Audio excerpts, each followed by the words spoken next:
ஹே guys வணக்கம். Welcome back to my channel. நான் வினோதினி பாலவேல்.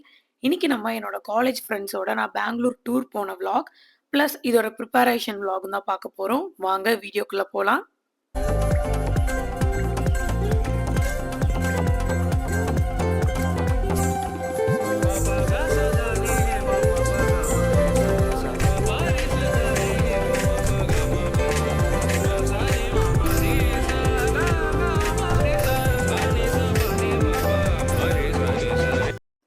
இந்த விளாகை ஸ்டார்ட் பண்ணுறதுக்கு முன்னாடி ஃபர்ஸ்ட் ஒரு விஷயம் சொல்லணும்னு நினைக்கிறேன். என்னதான் வந்து ரொம்ப நாள் பிளான் பண்ணி என்னோட காலேஜ் ஃப்ரெண்ட்ஸோட டூர் போகிறதுக்கு வந்து என் பேரண்ட்ஸ் பெர்மிஷன் கொடுத்து அண்ட் அது அவுட் ஆஃப் த குரூப் நடந்தாலுமே இந்த டூருக்கு ஃபுல்லாக ஃபினான்ஷியலாக எல்லாமே பண்ணது வந்து அம்மா தான். ஸோ அம்மாவோட அமௌண்ட்லேருந்து தான் நாங்கள் வந்து இந்த டூர் போயிருந்தோம். லைக் எனக்கும் என்னோட பிரதருக்கும் ஃபுல்லாக வந்து அம்மா தான் அமௌண்ட் கொடுத்தாங்க. சின்ன வயசுலேருந்தே வந்து அம்மா இண்டிபெண்ட்டாக இருக்கணும், ஏதாவது ஒரு பொருள் வாங்கினா அதை வந்து கம்ப்ளீட்டாக அப்பாவை டிபெண்ட் பண்ணியிருக்கக்கூடாதுன்னு வந்து நிறைய சின்ன சின்ன விஷயங்கள் பார்த்து ஒரு ஆசை. பட் அது வந்து இந்த அளவுக்கு வந்து நடக்கும்னு நான் நினைக்கல. Like she is affording tour for us. So அது வந்து லைக் அது ஒரு ரொம்ப ஸ்பெஷலாக இருந்துச்சு. ஸோ இது வந்து முன்னாடி நாள் என்ன பண்ணோம் அப்படின்னு சொல்லி யோசிச்சுட்டு இருந்தேன். லைக் ஃபர்ஸ்ட் வந்து அவுட்ஃபிட்ஸ்லாம் வந்து என்னென்ன வேணும்னு ப்ரிப்பேர் பண்ணியிருந்தேன். எனக்கு தேவைப்படுற ஒரு பர்டிகுலர் பேண்ட்டை வந்து அம்மாவும் அப்பாவும் சேர்ந்து ஊரில் விட்டுட்டு வந்துட்டாங்க. ஸோ அதுக்கு பனிஷ்மெண்ட்டாக எனக்கு புது பேண்ட் வேணும் அப்படின்னு சொல்லி கேட்டேன். சரி ஓகே போய் வாங்கிக்கோ அப்படின்னு சொல்லிட்டாங்க. ஸோ அதுக்காக வந்து நானும் அம்மாவும் வீட்டுக்கு பக்கத்தில் இருக்கிற ஜோதி டெக்ஸ்டைல்னு ஒரு ஷாப்புக்கு போயிருந்தோம். அதுக்கு முன்னாடி லென்ஸ்கார்ட்டில் ஒரு குட்டி வேலை இருந்தது, அதுவும் ஒரு குட்டி ஷாப்பிங்கும் முடிச்சிட்டோம். பெருசாக எதுவும் வாங்கலை. ஒரு ட்ரெஸ், அதுக்கப்புறம் ஒரு டிஷர்ட், அதுக்கப்புறம் ஒரு பேண்ட் வாங்கியிருந்தேன். இந்த டிஷர்ட் வந்து வண்டர்லாவில் போடுறதுக்காக தேவைப்படும் அப்படின்றதுக்காக வாங்கியிருந்தேன். மெயினாக அதுக்காக தான் போயிருந்தேன். அதுக்கப்புறம் நான் அமேசானில் போட்ட ஒரு சில ஆர்டர்ஸ் எனக்கு வரல. இது வேலைக்காகாதுன்னு சொல்லிட்டு லாஸ்ட் மினிட்ல ஜெப்டோவில் போட்டுட்டு அது கூடவே வந்து ஒரு பிரெட் பேக்கெட்டும் வாங்கிக்கிட்டேன். ஏன்னா நம்ம போகிற பிளேஸ் வரைக்கும் எப்பயாவது பசிச்சதுன்னா சாப்பிட்றதுக்கு ஹெல்ப்ஃபுல்லாக இருக்கும்னு சொல்லிட்டு ஒரு வீட் பிரெட் சூஸ் பண்ணியிருந்தேன். ஸோ மெயினாக வந்து ஜெப்டோ பண்ணதுக்கான ரீசன் அந்த ஷாம்பூ தான். அதுக்கப்புறம் எல்லாமே பேக் பண்ணி வச்சுட்டு தூங்க போயாச்சு. நாளைக்கு தான் ஒரு பெரிய சம்பவம் இருக்குது, இயர்லி மார்னிங் ஃப்ளைட். ஸோ அதுக்கு என்ன பிளான் பண்ணியிருந்தோன்னா, இங்கேயே ரெடி ஆகிட்டு போயிடலாம். பிஃபோர் டே வந்து ரீச் ஆகி அதுக்கப்புறம் அதுக்கு ஒரு ஸ்டே பார்க்குறதுக்கு பெங்களூர் ஒன்றும் ரொம்ப தூரம் கிடையாது. அண்ட் ஃப்ளைட்டில் போனால் அரௌண்டு 40 மினிட்ஸ் கூட இருக்காது. பட் சில ரீசன்ஸ்னால ட்ராவல் பண்ணுற டைம் வந்து ஒரு 1 ஹவர் போல் இருக்கும். ஸோ நம்ம வந்து ஃப்ளைட்லேயே போயிடலாம் அப்படின்னு டிசைட் பண்ணிட்டோம். ஸோ மார்னிங்கே வந்து ஏர்போர்ட்டுக்கு போகணும். என்ன பண்ணோன்னா, ரெஃப்ரெஷ் ஆகிட்டு ட்ரெஸ் சேஞ்ச் பண்ணிவிட்டு லைட்டாக ஸ்கின் கேர் மட்டும் தான் நான் பண்ணியிருந்தேன். நான் வேறு எந்த ஒர்க்கும் பண்ணல. அப்படியே பேக் பண்ணி வச்சிருந்த பேக் எடுத்துகிட்டு போயிட்டேன். ஸோ இந்த அவுட்ஃபிட் வந்து என்ன சூஸ் பண்ணியிருந்தேன்னா, ஒரு லூஸ் ஃபிட்டில் இருக்கிற மாதிரி ஒரு பேண்ட்டும், அது கூட வந்து ஒரு ஸ்வெட் ஷர்ட் மாதிரி பேர் பண்ணியிருந்தேன். ஏன்னா ஏர்போர்ட்டு ப்ளஸ் பெங்களூரோட கிளைமேட் எல்லாமே யோசிச்சு இந்த ஒரு அவுட்ஃபிட் சூஸ் பண்ணியிருந்தேன். வெதர் வந்து எவ்வளோ சில்லுன்னு இருக்கும் அப்படின்றது ப்ரெடிக்ட் பண்ண முடியாது அப்படின்ற ஒரு ரீசன்னால வெதர் சேஞ்ச் ஆகுறப்போ எனக்கு வந்து ஸ்கின்ல ஒரு குட்டி பேச்சஸ் மாதிரி வரும், ஒயிட்டாக. ஸோ லைக் மார்னிங் அது மாதிரியே வர ஆரம்பிச்சிருச்சு. என்னடா இது அப்படின்னு சொல்லிட்டு கொஞ்சம் கடுப்பானாலும் வேறு வழி இல்லை. ஸோ அதுக்கப்புறம் தான் வந்து ஏர்போர்ட்டில் வந்து போர்டிங் பாஸ்லாம் வாங்கினதுக்கப்புறமா தான் வந்து நான் ஒரு மைல்டான மேக்கப் பண்ணணும் அப்படின்னு சொல்லிட்டு டிசைட் பண்ணியிருந்தேன். ஏன்னா எனக்கு வந்து ரொம்ப டவுட்ஃபுல்லாக இருந்துச்சு. வெதர் கண்டிப்பாக மாறும், வந்துடும், என்ன பண்ணுறது அப்படி சொல்லிட்டு. ஸோ அது ஒன்றுமே பண்ண முடியாது. என்ன தான் ஆயின்மெண்ட் போட்டாலோ மெடிசன்ஸ் எடுத்தாலோ அந்த வெதர் சேஞ்ச் ஆகுறப்போ எனக்கு அந்த பேச்சஸ் வர்றது வந்து ஒரு பாஸ்ட் 2.5 இயர்ஸாக இருக்குது என்ன பண்ணாலுமே. ஸோ அதுக்கப்புறமா வந்து நல்ல மழை வேறு, மழை தூறிட்டே இருந்தது. ஸோ உட்காந்து விண்டோ சீட் கிடச்சிது. எனக்கு ரேண்டமாக தான் கிடச்சிது. லைக் நாங்கள் 5 பேர் போயிருந்தோம். நாங்கள் 5 பேருமே எங்களோட சீட்ஸ் வந்து சூஸ் பண்ணல. லைக் டிக்கெட்ஸ் மட்டும் புக் பண்ணியிருந்தோம். அது லாஸ்ட் மினிட்ல தான் வந்து ஃபைனலைஸ் ஆச்சு. ஸோ அந்த மாதிரி இது பண்ணப்போ எனக்கு ரேண்டமாக விண்டோ சீட் கிடச்சிது. உட்காந்து நல்லதாக போச்சுன்னு வேடிக்கை பார்த்துட்டு இருந்தேன். என்னோட ரிலேட்டிவ்ஸ் இல்லை என்னோட க்ளோஸ் சர்க்கிளில் யாராவது பார்த்துருந்தா தெரிஞ்சிருக்கும், எப்படி இவ வந்து ஃப்ரெண்ட்ஸோட வெளியில் போனா அப்படின்னு சொல்லிட்டு. ஒன் அண்ட் ஒன்லி ரீசன் என்னோட தம்பி வந்தனால. ஸோ அவன் வந்தால் போகலாம் அப்படின்ற மாதிரி விடுவாங்க, நீ வந்து கேளுன்னு சொல்லி நிக்கில் சொன்னான். அதே கான்செப்டை வந்து எக்ஸிக்யூட் பண்ண. லைக் மதன்ட்ட கேட்டேன், இந்த மாதிரி பெங்களூர் போகலான் இருக்கோம், நீ வந்தீங்கன்னா அப்பாவும் விடுவாங்க, நீ வரியா அப்படின்னு கேட்டேன். சரி ஓகே போகலாம் அப்படின்னு சொல்லி ஃபஸ்ட்டே சொல்லிட்டான். அதுக்கப்புறம் அப்பா கிட்ட போய், நான் மட்டும் போல, தம்பியும் வரான் என் கூட, ப்ளீஸ்ப்பா விடுங்க அப்படின்னு ஒரு வாட்டி தான் கேட்டேன். சரி ஓகே போங்க அப்படின்ட்டாங்க. இதுக்கு வந்து பின்னாடி ஒரு நிறைய சம்பவம் இருக்குல்ல. லைக் ஒரு 3 வாட்டி இருக்கும். ஒரு வாட்டி ட்ரெயின் டிக்கெட்லாம் புக் பண்ணி கேன்சல் பண்ணியிருக்கோம். ஸோ இந்த மாதிரி நெறைய வாட்டி பெங்களூருக்கு போக பிளான் பண்ணி அது தடங்கலாயிட்டே இருந்தது. பட் நாங்க போனப்போ வந்து நாங்க உண்மையாலே நல்லா என்ஜாய் பண்ணோம். இப்போ பார்த்தா தெரிஞ்சிருக்கும். அந்த ஒயிட் பேட்ச் வந்து என்னோட ஸ்கின்ல கொஞ்சம் கம்மியா இருக்கும். ஸோ ஊருக்கு போறப்போ கூட எனக்கு இந்த மாதிரி ஆகும். என்ன பண்றது? ஆயின்மென்ட் போட்டாலுமே ஒரு 3 to 4 டேஸ் வரைக்கும் அது எந்த பெரிய சேஞ்சஸும் குடுக்காது. ஸோ இந்த வாட்டி என்னன்னு தெரியல. ஃப்ளைட்ல இருந்து கொஞ்ச நேரத்திலே எனக்கு வந்து அது கொஞ்சம் காம் டவுன் ஆயிடுச்சு. அதுக்கப்புறம் நான் வந்து லிப்ஸ்டிக் மட்டும் போட்டு, சரி ஓகே இட் ஹேப்பன்ஸ் அப்படின்னு சொல்லி மனசு தேத்திக்கிட்டேன். இயர்லி மார்னிங் நாங்க சென்னை ஏர்போர்ட்ல இருந்து பெங்களூர் போறதுக்காக போயிருந்தோம். பட் நாங்க ரீச் ஆனது வந்து ஒரு 8:00 அந்த மாதிரி ஆயிடுச்சு. 7:45, 8:00 அந்த மாதிரி ஆச்சு. கரெக்ட்டா பெங்களூர் ஏர்போர்ட் ரீச் ஆகறதுக்கு. அதுக்கப்புறம் வந்து டிராஃபிக்கா இருக்கும். அங்கருந்து நம்ம எந்த வேல போனாலும்ன்றது தெரியும். நாங்க அங்க போனதுமே வந்து எந்த டிரான்ஸ்போர்ட்ல போறதுன்னு தான் யோசிச்சுட்டு இருந்தோம். லைக் மெட்ரோல போலாமா? இல்லன்னா வந்து காரா? அப்படி இல்லன்னா வந்து பஸ்ல போலாமா? அப்படின்னு சொல்லி 3 சாய்ஸ் வச்சிருந்தோம்.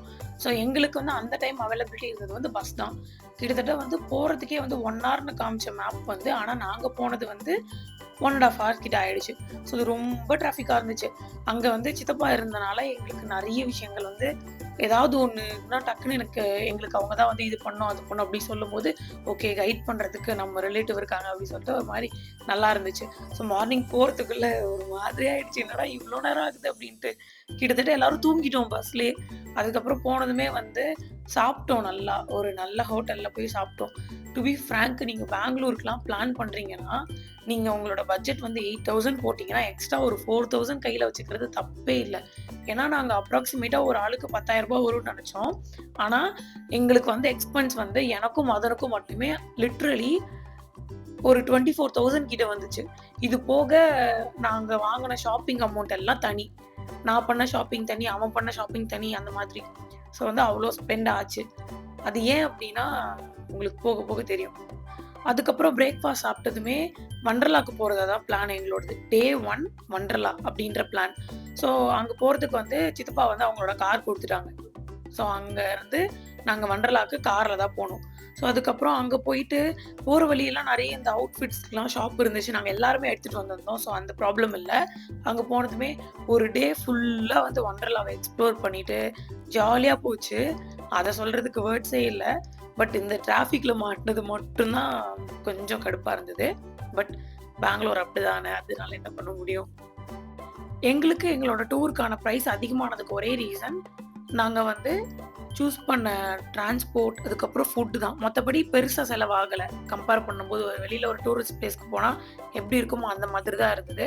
ஸோ நீங்க வந்து எப்படி சூஸ் பண்றீங்கன்னு பார்த்துக்கோங்க. நாங்க வந்து ஃப்ளைட் சூஸ் பண்ணியிருந்தோம். அதுக்கப்புறமா வந்து இன்னொரு பிளேஸ் ஜஸ்ட் பெங்களூர் மட்டும் இல்லாம மைசூரும் பிளான் பண்ணியிருந்தோம். ஸோ இதனால தான் வந்து எங்களுக்கு காஸ்ட் அதிகமா வந்துச்சு.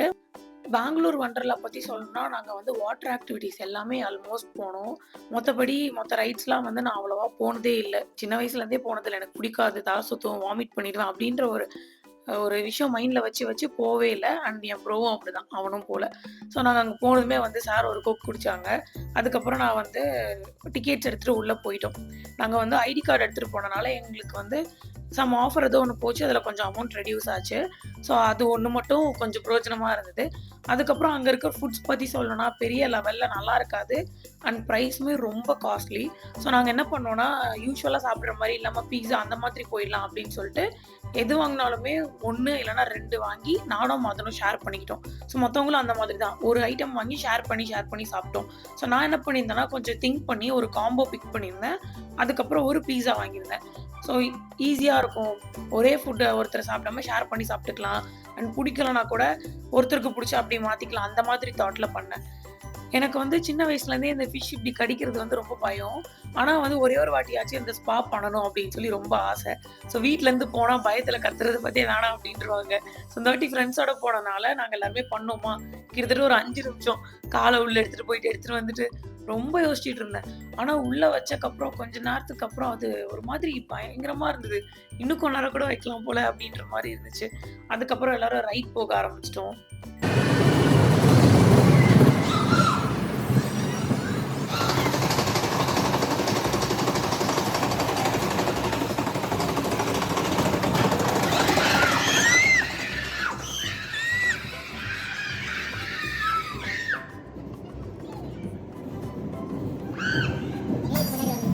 நாங்க பயந்துட்டோம்.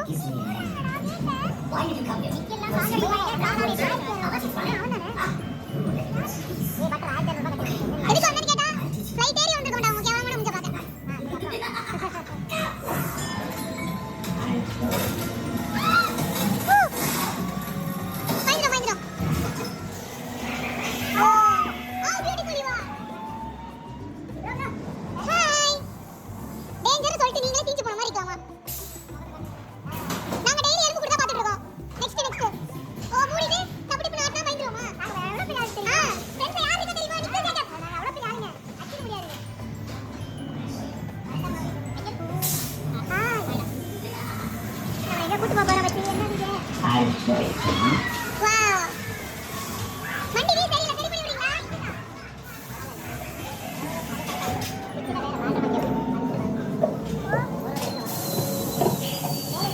அவ்வளவு தில்லுக்கு துண்டு கிளைமேக்ஸ் ஓ நைஸ் ஓ பியூட்டிஃபுல்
நாங்க பெங்களூர் போனப்போ வந்து தசரா டைம். ஸோ லாஸ்ட்ல தான் போயிருந்தோம். அந்த ஆயுத பூஜைலாம் வர்ற டேஸ் மாதிரி. ஸோ அங்க வந்து குட்டி செலிப்ரேஷன் மாதிரி பண்ணிட்டு இருந்தாங்க. அதெல்லாம் பார்த்து முடிச்சுட்டு லாக்கருக்கு போய் திங்ஸ் எல்லாம் எடுத்துட்டு, நாங்க வாங்கின லாக்கருக்கு அந்த டோக்கன் மாதிரி கூட குடுத்துருப்பாங்க. Watch kind of. ஸோ அத குடுத்துட்டு டெபாசிட் அமௌண்ட் வாங்கிட்டு வந்திருந்தோம். அதுக்கப்புறம் பொறுமையா எல்லா பேக்கும் எடுத்துட்டு கிளம்பியாச்சு அங்கருந்து எங்களோட ரூம்க்கு. நாங்க ஸ்டே பண்ணியிருந்த பிளேஸ் வந்து எனக்கு சுத்தமா சாட்டிஸ்ஃபைடா இல்ல. ஸோ அதனால அத பத்தி நான் எதுவும் ஷேர் பண்ண வேணாம்னு நெனைக்கிறேன். ஸோ அத பத்தி எந்த டீட்டெயில்ஸும் நான் இந்த வீடியோல சொல்லப் போறதில்ல. போனதுமே எல்லா திங்ஸும் ப்ராப்பரா அரேஞ்ச் பண்ணி வச்சுட்டேன். That's all about this vlog. இன்னொரு ஒரு இன்ட்ரஸ்டிங்கான vlogல உங்கள மீட் பண்றேன். Until this is bye from Vinodhini Balavel. மறக்காம என்னோட சேனல சப்ஸ்கிரைப் பண்ணிருங்க. தேங்க்ஸ் ஃபார் வாட்சிங். பை.